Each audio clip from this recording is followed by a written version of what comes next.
दोस्तों अगर मैं आपसे पूछूं कि क्या आईटी सेक्टर बोरिंग हो गया है या अभी भी अपॉर्चुनिटी है, क्योंकि एक तरफ तो लेऑफ्स की न्यूज आती है, कई बड़ी कंपनियां हजारों एम्प्लॉयज को बाहर का रास्ता दिखाती हुई दिखाई देती हैं, वहीं पे दूसरी तरफ एआई बूम करता हुआ दिखाई दे रहा है। तो ऐसे में क्या कुछ राइजिंग स्टॉक्स भी हो सकते हैं इस सेक्टर में? डिटेल में बात करेंगे एग्जांपल्स के साथ इस छोटी सी वीडियो में।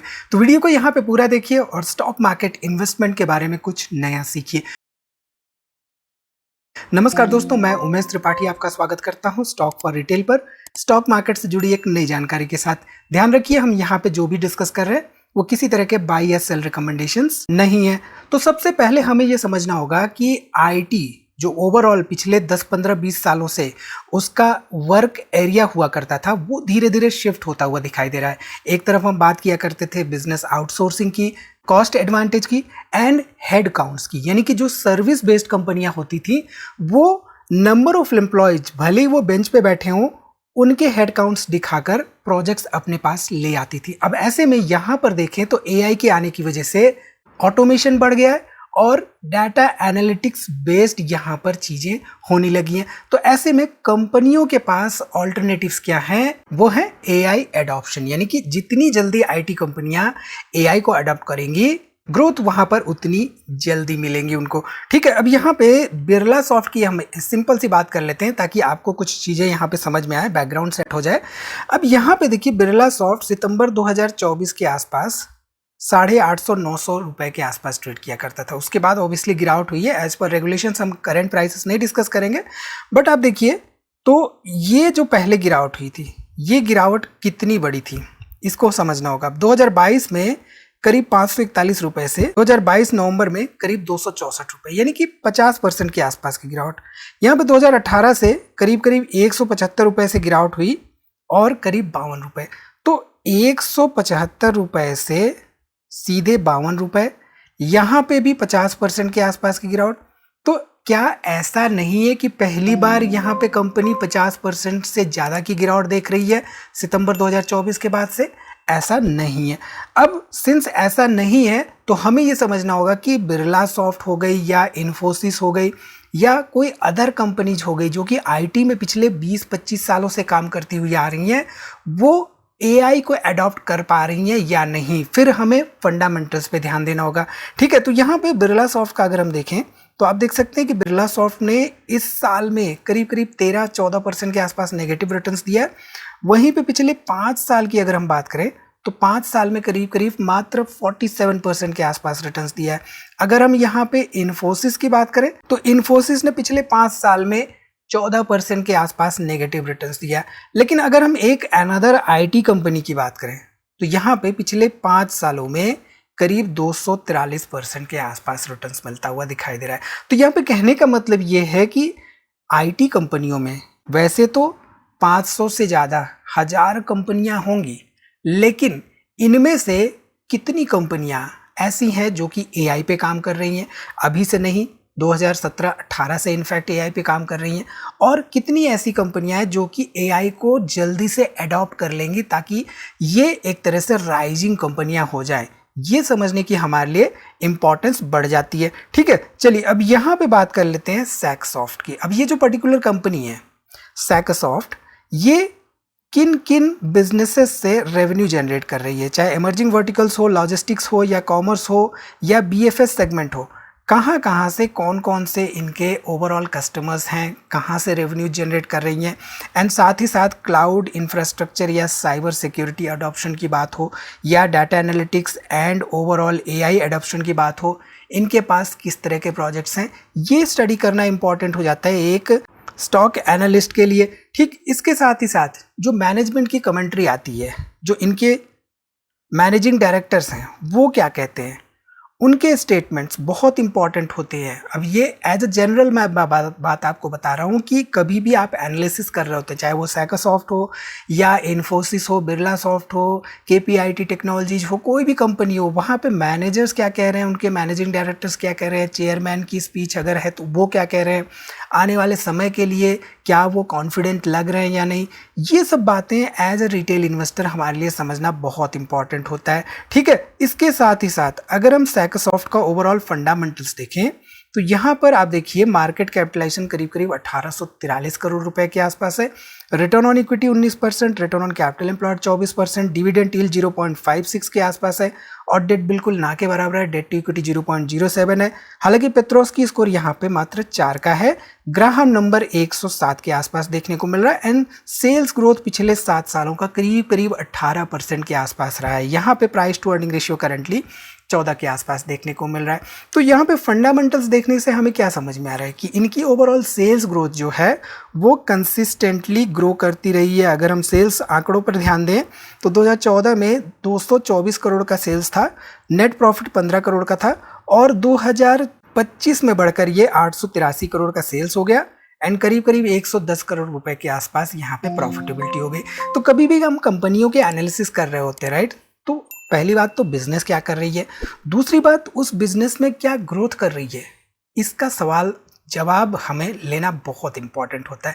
अगर कंपनी सेल्स में ही नहीं ग्रो कर रही है, अगर कंपनी प्रॉफिटेबिलिटी में ही नहीं ग्रो कर रही है तो प्राइसेस ऊपर जाने के चांसेस वहाँ पर बहुत कम होते हैं। ठीक है, चलिए यहाँ पे अगर हम शेयर होल्डिंग पैटर्न की बात करें सैकासॉफ्ट की, तो जून 2023 में 67% के आसपास प्रोमोटर्स थे, यहाँ पे 23% पब्लिक थी और यहाँ पे 5% के आसपास हमें FIIs एंड DIIs देखने को मिल रहे थे। लेटेस्ट डाटा पर अगर हम ध्यान दें तो लेटेस्ट डाटा के हिसाब से मार्च 2026 में 67% के आसपास प्रोमोटर्स हैं, 27% पब्लिक है, लेकिन यहाँ पर घटकर मात्र 3% के आसपास FIIs हो चुके हैं, DIIs यहाँ पे नहीं इन्वेस्टेड है। तो कुछ कंपनियां ऐसी होती है जहाँ पर FIIs एंड DIIs नहीं होते। अब देख रहे हैं मात्र 1600-1700 करोड़ की कंपनी है। जनरली जो FIIs एंड DIIs पसंद करते हैं वो ऐसी कंपनियां पसंद करते हैं जो कि मिड कैप या लार्ज कैप कैटेगरी की कंपनियां होती है। स्मॉल कैप में मोस्टली वो बहुत कम इन्वेस्टमेंट करने की कोशिश करते हैं। ठीक है, चलिए अब यहाँ पे बात करते हैं अनदर कंपनी की जो कि है RPG ग्रुप की। अब ये RPG ग्रुप में देखें तो कौन कौन सी कंपनियां हैं, कार्बन ऑफसेट हो गई या प्लांटेशंस हो गए, इनको छोड़ देते हैं। Energy solutions providing Raychem RPG company हो गई, फार्मास्यूटिकल्स में RPG लाइफ साइंसेस हो गई, इंफॉर्मेशन टेक्नोलॉजी में जिनसार टेक हो गई और साथ ही साथ इंफ्रास्ट्रक्चर में KEC हो गई, SAE पावर टावर्स हो गई, इनफैक्ट मोबिलिटी में सीएट टायर्स हो गई। तो यहाँ पे ये जो पर्टिकुलर कंपनी है, राइट, जिनसार टेक्नोलॉजीज, इसका ओवरऑल रेवेन्यू आप देखिए ईयर ऑन ईयर मात्र 3% के आसपास से ग्रो करता हुआ दिखाई दिया पिछले साल के अगर हम कंपेयर करें तो। लेकिन प्रॉफिट आफ्टर टैक्स देखें करीब 14% के आसपास से ग्रो कर रहा है एंड ऑर्डर बुक यहाँ पे देखिए तो करीब करीब $912 मिलियन के आसपास इनके पास ऑर्डर बुक्स हैं एंड इसमें 18% के आसपास से ग्रोथ हमें देखने को मिल रही है। इसके साथ ही साथ अगर हम जिनसार टेक्नोलॉजीज का यहाँ पे ओवरऑल फंडामेंटल्स देखें, अब जिनसार टेक्नोलॉजीज ऐसे में करती क्या है, बिजनेस सेगमेंट क्या है, आर्टिफिशियल इंटेलिजेंस पे कितना काम कर रही है, क्या फोकस है, कहाँ से वो प्रोजेक्ट्स ला रही है, कैसे ये जो ऑर्डर बुक है इसमें इतनी इनको ग्रोथ देखने को मिल रही है, ये सब स्टडी करना हमारे लिए इंपॉर्टेंट हो जाता है। तो यहाँ पे मार्केट कैपिटलाइजेशन 12,000 करोड़ रुपए के आसपास है, return on equity 18%, return on capital employed 24%, dividend yield 2.47% के आसपास है, डेट टू इक्विटी 0.02 के आसपास है, यानी कि कंपनी के पास बिल्कुल डेट नहीं है। पेट्रोस्की स्कोर यहाँ पे 6 का है, ग्राहम नंबर 400 के आसपास है एंड सेल्स ग्रोथ पिछले 7 सालों का मात्र 5% के आसपास रहा है। प्राइस टू अर्निंग रेशियो यहाँ पे 15 के आसपास देखने को मिल रहा है इस पर्टिकुलर कंपनी का। अब ऐसे में अगर हम sales and growth track record देखें तो 2015 में करीब 2600 करोड़ रुपए के आसपास यहाँ पे सेल्स हुआ करती थी, नेट प्रॉफिट 265 करोड़ रुपए के आसपास था। 2023 में अगर हम देखें तो 4,848 करोड़ रुपए के आसपास सेल्स हो चुकी थी एंड 328 करोड़ रुपए के आसपास यहाँ पे प्रॉफिट हो चुका था। वहीं पे अगर हम लेटेस्ट डाटा देखें तो मार्च 2026 में करीब 5,600 करोड़ रुपए के आसपास सेल्स हो चुकी थी एंड यहाँ पे करीब करीब 775 करोड़ रुपए के आसपास ओवरऑल नेट प्रॉफिट हो चुका था इस पर्टिकुलर कंपनी का। इसके साथ ही साथ अगर हम यहाँ पे देखें तो जून 2023 में 49% के आसपास प्रमोटर्स थे, 21% के आसपास पब्लिक थी और यहाँ पे करीब करीब 30% के आसपास हमें ओवरऑल FIIs एंड DIIs देखने को मिल रहे थे। लेटेस्ट डाटा के हिसाब से अगर हम यहाँ पे ध्यान दें तो मार्च 2026 में करीब 50% के आसपास प्रमोटर्स थे, 16% यहाँ पे पब्लिक और यहाँ पे करीब करीब 34% के आसपास हमें FIIs एंड DIIs देखने को मिल रहे थे। ठीक है, बात करते हैं यहाँ पे तीसरी कंपनी के बारे में, तीसरे स्टॉक के बारे में। तो जो तीसरा स्टॉक है यहाँ पे वो टाटा LXI है। अब टाटा LXI के प्राइसेस बहुत ऊपर की तरफ गए थे, राइट, उसके बाद बहुत बड़ी गिरावट हुई है। तो ये गिरावट किन वजहों से हुई है ये समझना हमारे लिए इंपॉर्टेंट होता है। इसके साथ ही साथ बिजनेस सेगमेंट में कंपनी कहाँ पे फोकस कर रही है, चाहे वो मोटर्स के लिए, ट्रांसपोर्टेशन के लिए overall cloud based solution provide करना हो, या एरोस्पेस के लिए एआई टेक्नोलॉजीज प्रोवाइड करना हो, या next gen operator systems provide करना ऑफ हाईवे इक्विपमेंट मैन्युफैक्चरर के लिए। तो ये सब चीज़ें क्या कर रही है, इन पे इनकी एडवांसमेंट क्या है, ये स्टडी करना इंपॉर्टेंट हो जाता है। साथ ही साथ health care and life sciences के लिए ये कैसी एआई बेस्ड टेक्नोलॉजीज प्रोवाइड कर रहे हैं कंपनियों के लिए, ये स्टडी करना इंपॉर्टेंट हो जाता है। इसके साथ ही साथ मल्टी एजेंटिक जेन एआई प्लेटफॉर्म जो इनके हैं वो उनके कस्टमर्स कौन से हैं, एंड साथ ही साथ क्या क्या सॉल्यूशंस ये प्रोवाइड करना है, ये स्टडी करना हमारे लिए इंपॉर्टेंट हो जाता है। अब यहाँ पे टाटा एलेक्साई का फंडामेंटल्स देखें तो 27,000 करोड़ रुपए के आसपास मार्केट कैप है, return on equity 24%, return on capital employed यहाँ पे 30%, डिविडेंड यील्ड 1.74% के आसपास है, डेट बिल्कुल नहीं है, डेट टू इक्विटी यहाँ पे 0.05 है, पेट्रोस्की स्कोर यहाँ पे 4 का है, ग्राहम नंबर 1053 के आसपास है, एंड सेल्स ग्रोथ यहाँ पे देखें तो पिछले 7 सालों का 13% के आसपास हमें देखने को मिल रहा है। प्राइस टू अर्निंग रेशियो 38 के आसपास है। हालांकि यहाँ पे पीजी रेशियो देखिए तो -14 के आसपास हमें पीजी रेशियो देखने को मिल रहा है। इसके साथ ही साथ अगर हम सेल्स ग्रोथ ट्रैक रिकॉर्ड देखें तो 2015 में करीब करीब 849 करोड़ रुपए के आसपास सेल्स था, नेट प्रॉफिट 103 करोड़ रुपए के आसपास था। 2023 में देखिए तो 3,100 करोड़ रुपए के आसपास सेल्स हो चुकी थी, एंड यहाँ पे करीब करीब 755 करोड़ रुपए के आसपास नेट प्रॉफिट देखने को मिल रहा था। वहीं पे लेटेस्ट डाटा के हिसाब से देखें तो मार्च 2026 में करीब 3,757 करोड़ रुपए के आसपास यहाँ पे सेल्स थी, और करीब करीब 628 करोड़ रुपए के आसपास हमें नेट प्रॉफिट देखने को मिल रहा था टाटा एलेक्साई का। वहीं पे अगर हम शेयर होल्डिंग पैटर्न पे ध्यान दें तो जून 2023 में करीब 44% के आसपास प्रमोटर्स थे, 37% यहाँ पे पब्लिक थी, और यहाँ पे करीब करीब 19% के आसपास हमें एफआईज एंड डीआईज देखने को मिल रहे थे। ये जून 2023 का डाटा है। लेटेस्ट डाटा के हिसाब से यहाँ पे 44% के आसपास प्रमोटर्स हैं, 33% के आसपास पब्लिक है, और यहाँ पे करीब करीब 23% के आसपास हमें एफआईज एंड डीआईज देखने को मिल रहे हैं। अब यहाँ पे एआई की बातों के साथ ही साथ रिस्क जो एसोसिएटेड है एआई के साथ, उसकी चर्चा करना भी हमारे लिए बहुत इंपॉर्टेंट हो जाता है, क्योंकि हमेशा अपसाइड देखना ही विदाउट एनी रिस्क असेसमेंट कभी कभी गलत भी हो सकता है। ठीक है, तो एआई का जो हाइप है वो अभी बहुत ज़्यादा है, चाहे एंथ्रोपिक क्लाउड की बात हो या ग्रॉक की बात हो, हर कोई चाह रहा है कि लोग उसी की बात करें, लोग उसी के प्लेटफॉर्म को इस्तेमाल करें, और कहीं ना कहीं से उनको पुश किया जा रहा है।